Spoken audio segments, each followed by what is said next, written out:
Guten Morgen und willkommen zu unserer wöchentlichen Tourismus-Namibia-Show, die wir ja nun seit einiger Zeit schon bringen.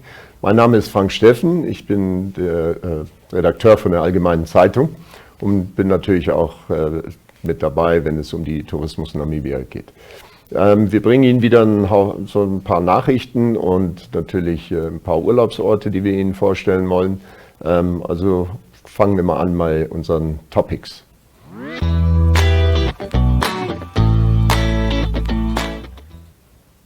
Ja, unsere Topics sind natürlich, jede Woche bringen wir ein paar Nachrichten und erfreulich in dieser Woche hat das Ministerium, also Umweltministerium, das ja nun zuständig ist auch für Tourismus und Forstwirtschaft, hat bekannt gemacht, dass ab jetzt wieder all unsere Kulturerbestätten geöffnet werden. Das heißt also Besucherorte wie Teufelsfontein, Brandberg, welches ja die Weiße Dame hat und so weiter.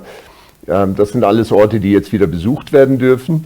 Dabei muss man natürlich betonen, dass Erongo, also die Erongo-Region, ja im Moment noch im Notstand, also Stufe 1 ist, im Lockdown. Das heißt, da darf man natürlich dann noch nicht hin. Aber immerhin, die meisten Orte sind jetzt wieder geöffnet. Die waren während der Covid-Zeit natürlich jetzt alle geschlossen. Nicht, dass die Covid-Zeit jetzt vorbei wäre, aber wir sind ja Stück für Stück dabei, wieder all diese Orte zu öffnen. Tourismus vor allen Dingen auf lokaler Basis macht ja dann vor allen Dingen viel Spaß. Der typische Namibier geht gerne campen und da ist es natürlich schön, wenn man ins Damaraland beispielsweise fährt, dass man da zum Brandberg kann und auch oben Teufelsfontein, Versteinerter Wald und wie sie alle heißen. Ja, und das bringt uns dann schon zum nächsten Thema. Ich wollte Ihnen heute ein bisschen was erzählen zu dem Thema Tourist des Jahres. Das ist eine neue Initiative, ich hatte es schon mal angedeutet. Wir wollen vom NMH Verlag aus, wollen wir gemeinsam mit einigen der Tourismusbetriebe, und es sieht so aus, als ob Vivo Energy, also hier der Shell Treibstoffvertreiber, dabei mitmachen will. Wir wollen einen Tourist des Jahres wählen, und zwar wird das final gewählt bei der Tourismusmesse, die wir ja für den November jetzt planen. Die Idee ist dabei, dass Zuschauer wie Sie, wenn Sie Interesse haben, Sie müssen natürlich einen kleinen Eignungstest dann mitmachen. Wir wollen gerne verschiedene Leute dazu animieren, im Land rumzureisen, eben diese Lodges und Gästefarmen und Hotels zu besuchen, die eben teilnehmen an diesem Wettbewerb. Und die Idee ist, dass wir im Grunde ein Erlebnis wiederbringen. Das heißt, wie Sie beim Packen sind, machen Sie meinetwegen schon ein paar Fotos oder ein kleines Video auf dem Weg dahin, die Strecke, wie Sie die durchbringen im Auto und nebenher, was Sie noch erleben. Dann eben an Ort und Stelle, also bei der Lodge oder was immer, wahrscheinlich ein Video vom Zimmer und ein Video von der Wasserstelle und was Sie sonst noch so alles mitmachen, Game Drives und so weiter.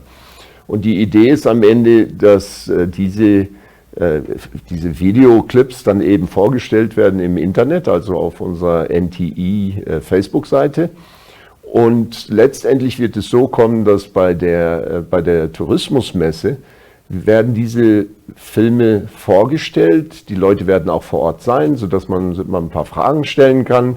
Die Lodges und wer immer dann halt eben da vorgestellt wird, Lodges sage ich jetzt mal, Hotels, die Gaststätten, die werden da auch live wieder dabei sein an ihrem Stand. Das heißt, wir werden also wahrscheinlich das so einrichten, dass meinetwegen, ja, welche immer Lodge jetzt da ist, sogar mit einer GoPro ausgerüstet sein wird, sodass der Besucher der Messe sagen kann, hör mal zu, zeig mir mal schnell, was geht denn gerade an eurer Wasserstelle an? Was ist da?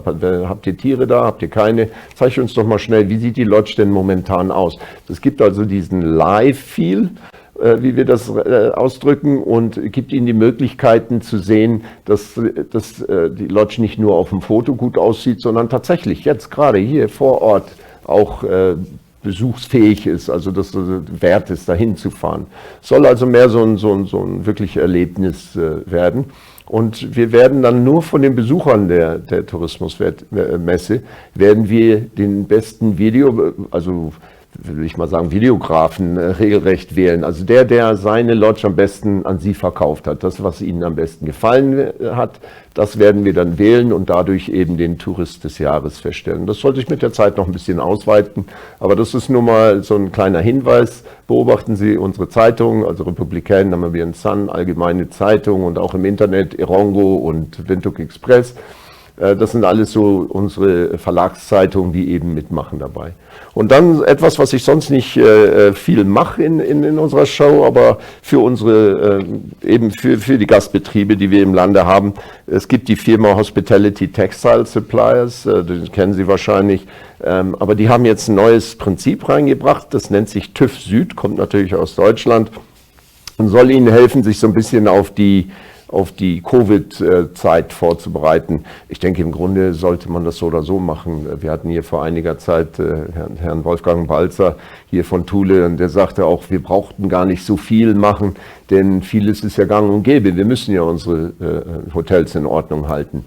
Und ich glaube, dies hier ist eigentlich mehr so eine Checkliste und die reden ja auch von Hospitality Check Covid-19, also TÜV Süd Standarde, die jetzt nach Namibia gebracht werden.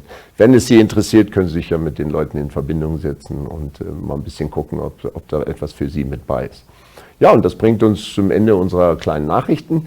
Wir wollen weitermachen gleich mit Destinations.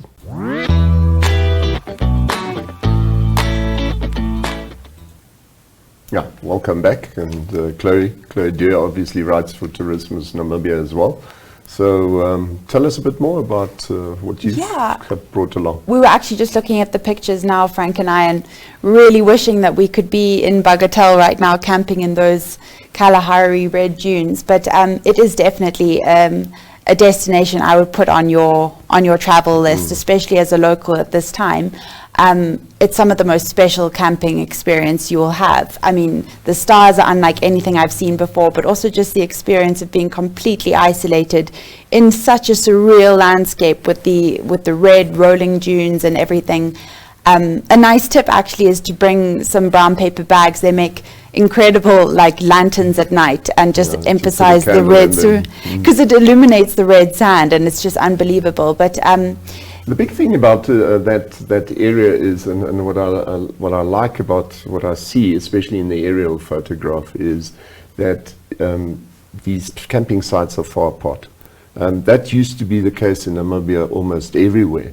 And for some or another reason, it has recently become more and more fashionable to sort of come closer. Oh, there's nothing worse. And I actually love it when you've got more than 50 meters between you and your neighbor, and you know everybody does his. Yes, you can hear them once in a while, but it's not all the time. I think at some point we need to talk about camping etiquette, because sometimes I'll never understand it. There'll be campsites open all over the place, but people will decide to camp right next to you. And it just, but in Bagatelle, it's just, there isn't, as you can see in this aerial shot, they are very far apart, and you don't even notice one another. So it's just such a magical experience that I mean, for locals who live in Windhoek, it's close to Marienthal, a weekend getaway, unlike any other. 3 hours drive, basically. It's honestly, there are actually no excuses. You know, it's right at our doorstep.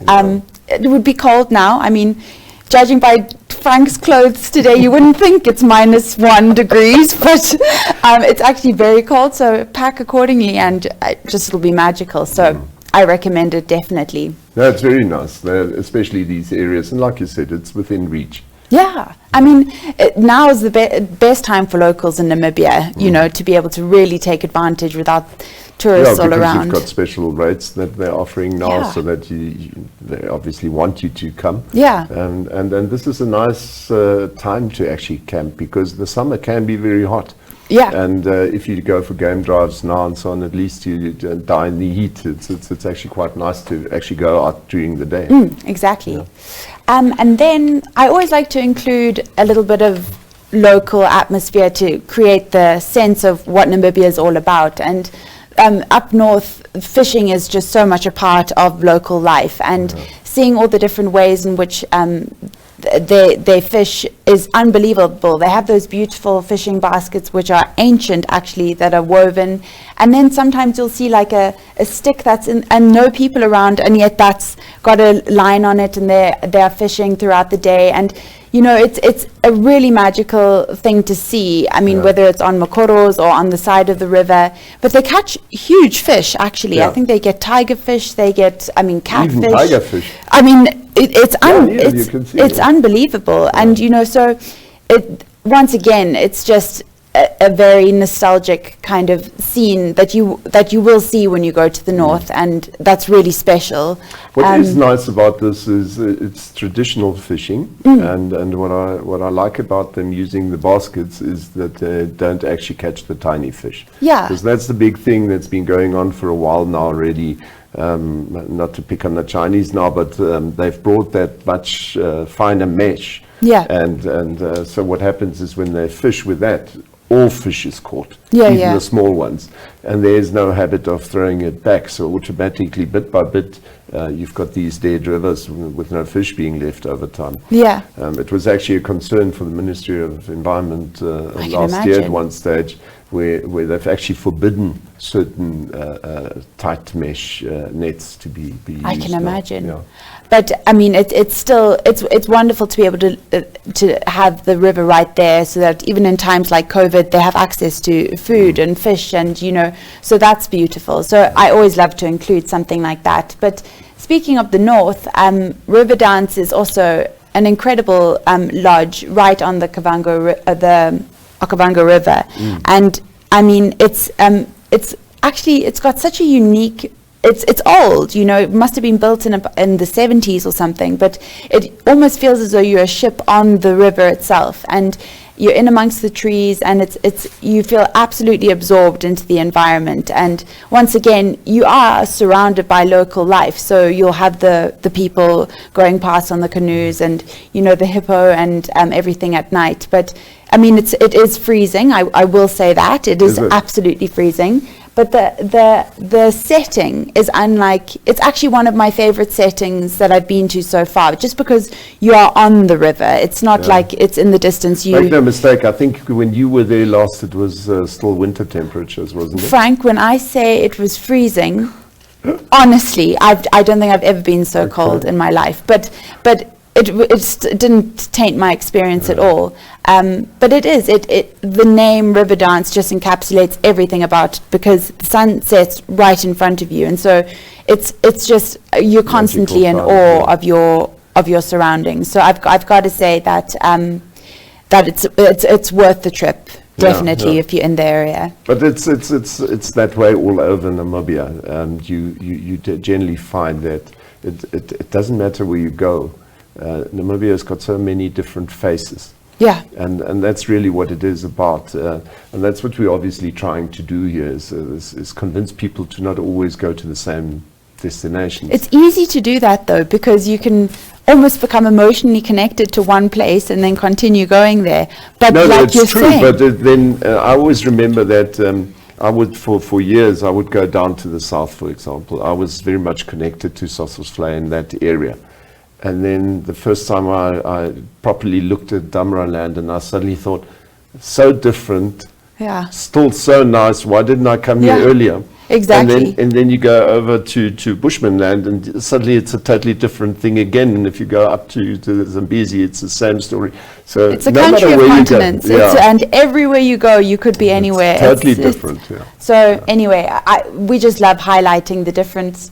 How vastly different the Kalahari is from the north, and it's the same country, and yet... And we're not exactly talking a huge sort of distance that you have to go. Yeah, but I mean, don't go from the Kalahari to the north in one day. You'll no. But the point is 500 kilometers is not exactly that far. Exactly. Yeah. So anyway, those are destinations for today. I hope you had some fun watching it. Ja, willkommen zurück. Und wie Sie natürlich wissen, diese Art Clips können wir leider nur in Englisch bringen. Chloe schreibt fürs Tourismusmagazin die Texte, die sie uns in Englisch bringt, die übersetze ich dann meistens.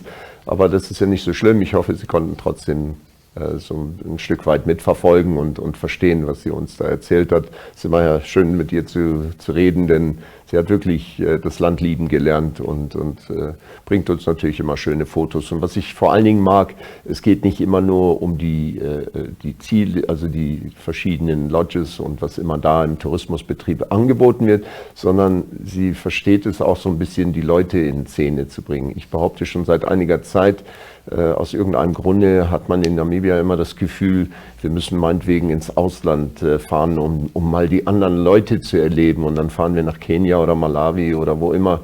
Und ich sage, wir haben unsere eigenen Leute vor der Tür, die uns genauso Interessantes erzählen können, die man auch besuchen kann, mitverfolgen und beobachten kann. Man braucht nicht dafür immer ins Ausland. Ja, und das bringt uns dann zu unserem Interview diese Woche, also to the point. We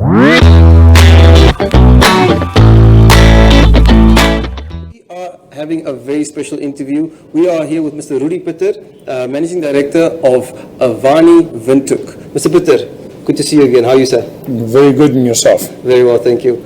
So, ladies and gentlemen, of course, with lockdown and with the COVID pandemic ravaging the tourism sector and also really hitting the hospitality sector very hard, we want to check in with Avani Windhoek and see, what they've been cooking up over the lockdown period. Subject, sir. Can you tell us a bit about I would hate to say, the flavor in the industry? What is lockdown and COVID is going to be around for a while? What is your perception on the impact on the industry? Look, the impact is vast because it's not like a normal strained trading environment where you deal with a constrained market or you may be suffering with some sort of supply, or this is like opening a brand new concept of a business in a brand new market. Yeah. Because the history that you had on consumer behavior or competition within the market or what type of product is preferred by your market, all of that is basically wiped clean and you start afresh. Yeah. So the approach we took is to look at possibilities of what we think our customers would want. We obviously know that our customers would put their own safety and that of the people that they're going to be sharing time with, at a huge premium. And for that, we've catered extensively. Yes. So from sterilization procedures, updating the use of our chemicals, how we treat washware, the dishwasher cycles, after that, safe procedures with PPE of our employees, to then seal off cutlery so that nobody would polish cutlery with possibly contaminated hands. It'll come out of a really high temperature, sterilized environment. It'll be sealed, and from there it'll come to your table. There will not be table settings before you actually sit down at the table. Wow. So that the cutlery, crockery, glassware that you have in front of you would be sterile. Yeah. And would then be handled by you alone, as you go through your mealtime. Wow. That together with the fact that we have moved our tables apart, we cater for a maximum of 4 people per seating as per the guidelines. And we look at a meter distance, like you and me are apart at the moment, which is seems to generally be the consensus on a safe distance for people to be able to have a conversation without contaminating one another. Yes, sir. Further to that, as you can see, we have all our sliding doors and as many windows open to also enhance our natural circulation of fresh air within our venues. Yes. Further, to disperse, contamination and congestion of if you want to call it possibly polluted air. Yeah. So all in an effort to contain. Then sterilization and hand sanitizing. We do not allow anybody to come onto site without a mask. Yes. We also comply with the regulations in relation to capturing who comes on the site, their contact details, their physical address, and maintain that record should there be any instances of contamination. Yeah. That we can facilitate and assist the authorities with effective tracing. Contract tracing, yes. Interestingly enough, and maybe a little bit of a disappointment to us in the industry. If you look at the previous assumptions of what stage 3 would look like, there was an assumption that gaming would be allowed to start operating. Yeah. And we've gone through an extensive exercise to get our casino offering ready for that. The first thing is that we have, in the past few years, segregated our gaming floor into 4 different areas. Okay. So we offer our private room, we also offer our exclusive suite, which is bookable by people. And then you can invite other players to spend time in there with you, so it's quite exclusive. Yes. Then we have a privé area, and then we have a main floor. So we've gone and taken our entire gaming floor and reorganized it. Yeah. We reduced seats for every gaming table to only 3. We introduced sterilization and sanitization protocols onto those tables. All our dealers will be wearing full facial shields to protect our customers. We'll have regular sanitization of our chips in between games. We will dispose our cards at the end of every shift so that there won't be any shift-to-shift contamination. Yes, sir. And we've moved all our gaming equipment, gaming machines, apart by 1.5 meters. Wow. So it's an extensive investment in reorganizing that portion of our business, and now it looks like we have to wait another 28 days before we can start operating it. And before we can start using our Avani cards again. Absolutely. Yeah. So the downside is, in the meantime, you won't be able to earn points, loyalty points that you can spend in Stratos or downstairs. Yeah. The good news is that we will definitely honor the points that customers has on their cards. Yes. And we've also taken a decision that we will reinstate any points that expired Wonderful. during the lockdown period, so that our customers will have those points at their disposal. And we will also maintain your status depending on where you were rated in our loyalty program. Yes, sir. So if you were downgraded one status because you were not able to play as normal, we will honor your status for a period of 6 months going forward to allow you the opportunity to get back to where you used to be. So we're really putting our customer first in reinventing how hospitality and gaming would look like. That is incredible, sir, because From a hotel point of view, the view is that we will have massively depressed demand, both for conferencing as well as for leisure and business stay, at least until the borders open. First off, I think we'll have the first opening of the border between us and South Africa, and then possibly international. And both those will then bring back 2 waves of recovery, one for business travel and maybe a little bit of local and regional leisure. Yes. And then obviously our major leisure market, which is then the overseas market, will then return. And only when that market returns, which in all feasibility will only be in the next tourism high season, which is June next year, which is a year away from where we are now. And it sounds scary when you think about it, but historically, December, January, February, March has always been a fairly low season for leisure travel. And then a little bit of a spike in April, and then really end of June to July through till November is our peak tourist season from Europe and elsewhere as well internationally. So we anticipate a slow recovery in those markets, but our local market we think will recover fairly quicker, with the only constraint being the possibility of constrained personal disposable income. Absolutely. So we understand that you guys are launching new menus for both Stratos and the pantry. I think did lockdown give your chefs a bit of creative time? Look, I think it's twofold. On the one hand, we do seasonally change and update our menus with regards to the ingredients available, latest trends. What plays a big role is the feedback we get from our customers. In the surveys, in the conversations that management has with our clients, and our guests, where guests makes recommendations, say, I see that you don't have this, or it would be nice if you had that. We take that on board, and then we obviously look for inspiration as well and innovation, like we always do, and that is what inspires the creation of your new menus. So in the lockdown time, business as usual has disappeared.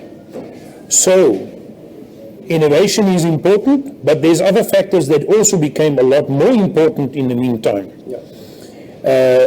Things like preparation time, the ability to prepare something safely, holding times for certain menu items, cost, pricing, because I think that post the crisis or in the recovery period where we're now entering, price consideration would be huge. And as such, we do want to offer a wider variety on our menus so that you can choose. You can either have a really, extensive and extravagant meal that is still available. And we've kept the dishes and the things that was legend, that we were known for. But we've introduced lower cost options, we've introduced a lot more health options as well, to cater for the new normal. So that's what informed our chefs, and that's what inspiration they took in designing our new menus. Excellent. So everyone can enjoy moving into this new stage with a beautiful, beautiful meal from Avani at Stratos or the Pantry, and also the Dunes restaurant.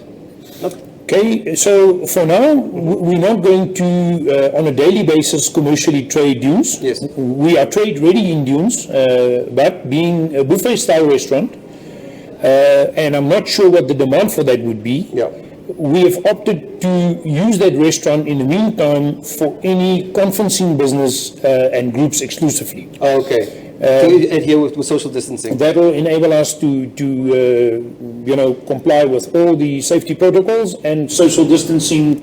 If we do serve our guests in the buffet restaurant, we have moved that concept. The layout remains pretty much the same, but the concept will now be a lot more live frontline cooking.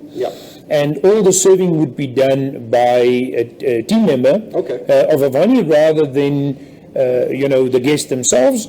And that's purely just to cut down contact from person to person with serving utensils, to make sure that we don't pass on any contaminants, should there be any. 100%. No, that's a very good way of approaching the market now, and people have been coming to the Dunes as a tradition, and now they can still do that, but with a twist.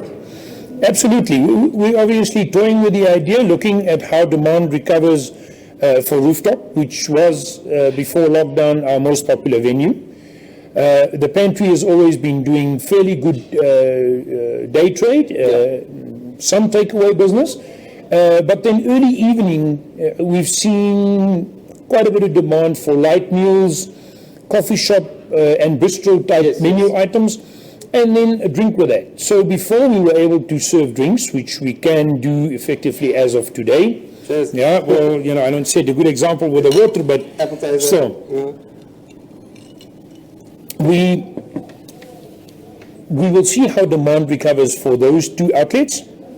It is early days, and just as much as we had to re-engineer what we're offering, I think our market will re-engineer itself with regards to what its demands are. Absolutely. We are highly concerned about the available disposable income, and as such, a buffet meal offering on a buffet-style restaurant has got a higher price entry point than potentially a menu, where you can decide whether you want to do 1 or 2 items, you want to add a starter and a main course, or you want to have 3 or 4 or 5 courses for that matter. Whereas from a buffet point of view, your pricing flexibility is not as big. We will, in a few weeks' time, if demand in these 2 restaurants recover, Pantry and Stratos, we will reintroduce 2 of our most popular menus or meal periods, which was the Sunday lunch and our Friday evening special seafood feast. Nice. we will coincide those with the offer when we can resume trade in our casino, because that also facilitates quite a large footfall. Yeah. And further than that, we'll have evening demand that will outstrip the supply possibilities under social distancing for both pantry and stratos, and as a result, we would have to add capacity, and that capacity addition would mean that we will start operating dunes, closer to its normal dinner offering, if I can put it that way. Yes.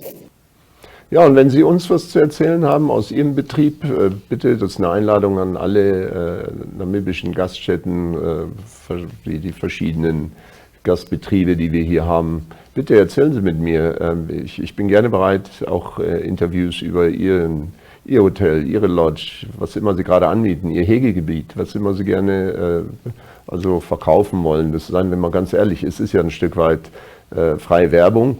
Aber es interessiert auch die Leute da draußen, Leute, die eben diese Show beobachten, einfach mal zu wissen, wie Covid einerseits sie affektiert und was sie im Moment tun, damit wir unsere Besucher hier wieder willkommen heißen können. Denn irgendwann wird die Grenze wieder geöffnet und dann will man nicht dann erst anfangen, sondern vielleicht jetzt schon ein paar Ideen bekannt machen. Und damit derjenige und diejenige, die uns gerne besuchen wollen, dann und der Lokaltourismus, damit die schon mal wissen, was sie anbieten. Also bitte, treten Sie mit mir in Verbindung. Ja, und dann kommen wir zu unserem Bild der Woche. Diesmal haben wir Ihnen, das ist ja nun gerade sehr kalt hier in Namibia, und haben wir Ihnen von Christine Eisenring mal ein Foto gebracht, das sie der AZ, also der Allgemeinen Zeitung, mal zur Verfügung gestellt hat. Wirklich wunderschönes Bild, unten am Oranje, typisch, was man ja da immer wieder so sieht, wenn man von Nordufer bis rüber nach Oranjemund fährt, also an Rospina vorbei. Wirklich tolle Farben und natürlich gestochen scharf, typisch für die kalte Zeit. Also ja, mal was ganz anderes, als wie was man jeden Tag so sieht. Namibia ist ja wirklich urig in der Beziehung. Man kann ja überall hinfahren. Jedes Mal erlebt man was ganz anderes. Das ist ja nie gleich. Man kann einen Moment in die Kalahari, da sieht man den roten Sand. Im nächsten Moment fährt man meinetwegen ins Kaoko-Feld, dann ist es unwahrscheinlich andere Farben, ganz anderes Grün, auch wieder diese Art Gesteinsformation, wie man sie auch hier teilweise in dem Bild jetzt sieht. Dann geht man von da aus ins Damaraland, dann glaubt man ist im wilden Westen mit diesen Mesabergen und diesen flachen Tafelbergen, die man da teilweise sieht, Finger Gottes und so weiter. Also ist schon, oder Fingerklippe, die Finger Gottes gibt es nicht mehr, der war im Süden, der ist abgebrochen. Aber so hat man überall im Buschmannland, oben Sambesi, überall hat man ständig wieder was Neues. Ja, und das ist schon schön zu sehen. Unser Land ist schon die Mühe wert, absolut. Wie Sie sehen, ich liebe dieses Land. Und ja, das bringt uns dann zum Ende dieser Show. Vielen Dank, dass Sie zugeguckt haben oder sich diese Show angesehen haben. Und ich verbleibe bis zum nächsten Mal.